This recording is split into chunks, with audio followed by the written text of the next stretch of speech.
बगाड यात्रा, लाखोंची गर्दी, एकसारखा पोशाख, गुलालाची उधळण आणि उंचावर बांधलेला बगाड्या याचंच दृश्य आज मी तुम्हाला दाखवतो आहे.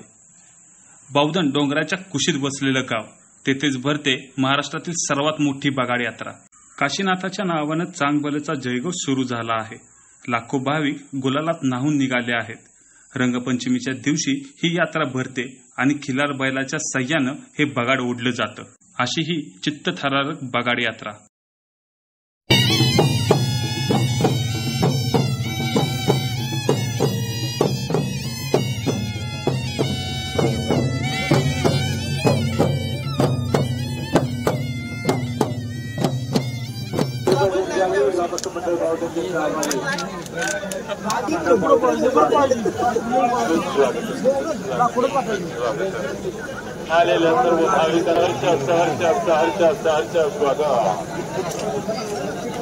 मी 2010 साली काळ भैरवनाथ मंदिरामध्ये नवस केला होता की मोठ्या बहिणीला मुलगा व्हावा यासाठी.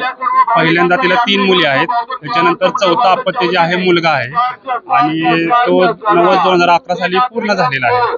आणि तो नवस पूर्ण झाल्यावर आज 2024 साली देवाने आम्हाला प्रसाद दिलेला आहे आणि तो आज आम्ही आनंदाने स्वीकारत आहोत. आणि त्याचंच जे आज बावधनचे बगाडचे जे काय ख्यातनाम प्रसिद्ध बावधन बगाड आहे त्याचा होण्याचा मानकरी आम्हाला आज मान मिळालेला आहे.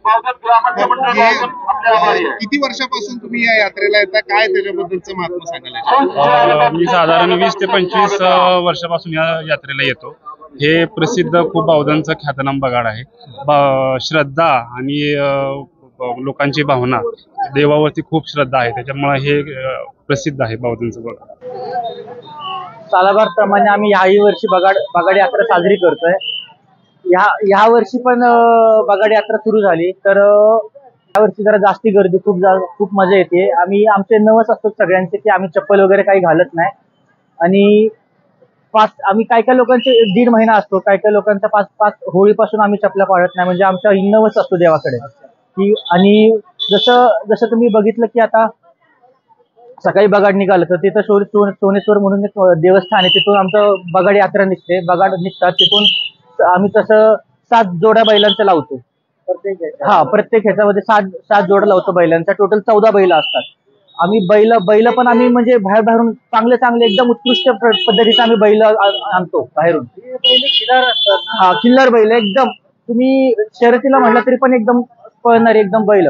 आता सकाळी पावणे 9, पावणे 10च्या दरम्यान गाडा निघालाय. साधारणतः एक 6-7 वाजेपर्यंत गावात बगाड यात्रा पोहोचेल आमची. आणि होळी पौर्णिमेला बगाड ज्यांनी नवस केलाय ते लोक होळी बगाड्यासाठी नवसाला बसतात. साधारण 40 ते 50 लोक बसलेले असतात. त्यातून एक बगाडा निवडला जातो आणि त्यानंतर त्याला रंगपंचमी दिवशी सोनेश्वर येथे आणलं जातं सकाळी. आणि सकाळी साधारण 10 ते 11 वाजता बगाडा आणून मंदिरामध्ये संध्याकाळी 5-6 वाजेपर्यंत सुखरूपपणे बगाडा व्यवस्थित जातो. यावर्षी बगाड्या होण्याचा मान विकास नेवले यांना मिळाला आहे. कृष्णा नदी काठावर बगाड्याला अंघोळ घालून बगाड्याला लटकावण्यात आला आहे. बगाड्याचा बनवण्यात आलेला सांगाडा हा गावातून नदीकाठी देखील आणण्यात आला असून या बगाड्याला ओढण्यासाठी गावातील खास खिलार बैलांचा वापर केला जातो. भैरवनाथाच्या नावानं चांगभलं, जगुबाईच्या नावानं चांगभलं या जयघोष सुरू झाला आहे. या यात्रेला आज मोठी गर्दी पाहायला मिळत आहे. न्यूज 18 लोकलसाठी शुभम बोडके, सातारा.